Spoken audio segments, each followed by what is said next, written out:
आखिर कैसे हुई थी राधा रानी की मृत्यु? क्या इसके पीछे स्वयं भगवान श्री कृष्ण का ही हाथ था? जब जब संसार में प्रेम की बात होती है तो राधा रानी और भगवान श्री कृष्ण के प्रेम की मिसाल सबसे पहले आती है। राधा श्री कृष्ण के प्रेम को युवात्मा और परमात्मा का मिलन कहा जाता है। बोला जाता है कि भगवान श्री कृष्ण को केवल दो ही चीजों से सबसे अधिक प्रेम था। यह दोनों चीज आपस में एक दूसरे के साथ बेहद गहराई से जुड़ी हुई थी। एक तो थी उनकी मनोहर बांसुरी और दूसरी राधा रानी। अब राधा रानी और बांसुरी का आपस में जुड़ाव इस तरह से था कि जब राधा रानी को मिलने के लिए भगवान श्री कृष्ण बुलाते थे तो उन्हें बांसुरी की ही आवश्यकता पड़ती थी। उसी बांसुरी में स्वयं राधा रानी का श्वास बसा रहता था। इसी कारण से भगवान श्री कृष्ण को अपनी बांसुरी हमेशा से प्रिय थी और वह अपने साथ अपने हाथ में हमेशा उस बांसुरी को रखते थे। राधा रानी का वर्णन हमें श्रीमद् भागवत पुराण, ब्रह्मवैवर्त पुराण और गीत गोविंद में विस्तार से मिलता है। कहते हैं वह श्री कृष्ण की लीलाओं का अभिन्न हिस्सा मानी जाती है और उनके प्रेम को दिव्य और अलौकिक प्रेम का प्रतीक माना जाता है। लेकिन किसी को यह नहीं पता कि आखिर राधा रानी की मृत्यु कैसे हुई थी। क्या सचमुच इसके पीछे भगवान श्री कृष्ण का ही हाथ था? वीडियो में आगे बढ़ने से पहले हमारे चैनल को सब्सक्राइब अवश्य करें, साथ ही बेल आइकन जरूर दबाएं। साथ ही साथ कमेंट बॉक्स में जय श्री कृष्ण लिखना न भूलें। चलिए अब करते हैं ज्ञान की बात। पुराणों के अनुसार अष्टमी तिथि को कृष्ण पक्ष में भगवान श्री कृष्ण का जन्म हुआ था और इसी तिथि को शुक्ल पक्ष में देवी राधा का भी जन्म हुआ था। बरसाने में राधा अष्टमी का त्योहार बड़े धूमधाम से मनाया जाता है। कहते हैं कि जन्माष्टमी के 15 दिन बाद भाद्रपद में शुक्ल पक्ष की अष्टमी तिथि को ही राधा अष्टमी मनाया जाता है। दरअसल राधा रानी भगवान श्री कृष्ण से ही जुड़ी हुई है। कहते हैं बरसाने के अलावा राधा रानी का अधिकतर समय वृंदावन में ही बीता।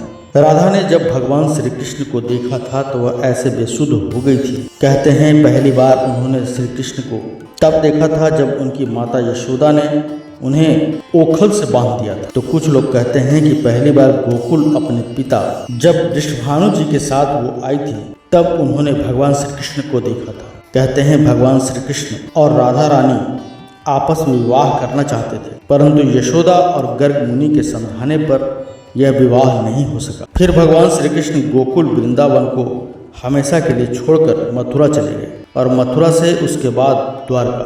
परंतु इस दौरान भी वह कभी भी राधा को नहीं भूले और न ही राधा भगवान श्री कृष्ण को भूल पाई। कहते हैं जब भगवान श्री कृष्ण वृंदावन छोड़कर मथुरा चले गए तब राधा के लिए उन्हें देखना और उनसे मिलना बेहद दुर्लभ हो गया।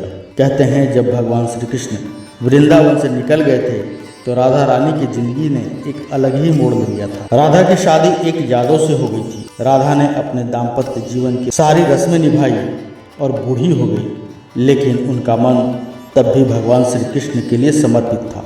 राधा ने पत्नी के तौर पर अपने सारे कर्तव्य पूरे किए और दूसरी तरफ भगवान श्री कृष्ण ने अपना दायित्व और कर्तव्य निभाया।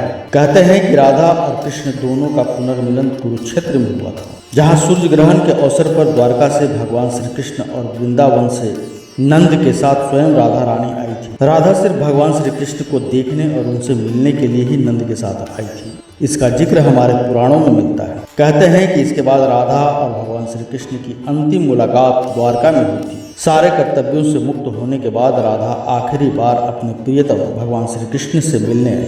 जब वह द्वारका पहुंची तो उन्होंने भगवान श्री कृष्ण के महल और उनकी 8 पत्नियों को देखा। जब कृष्ण ने राधा को देखा तो वो बेहद प्रसन्न हुए। दोनों ने संकेतों की भाषा में एक दूसरे से काफी देर तक बात करी। राधा जी को कान्हा की नगरी द्वारका में कोई पहचानता नहीं था। राधा के अनुरोध पर ही भगवान श्री कृष्ण ने उन्हें महल में देविका के रूप में नियुक्त किया।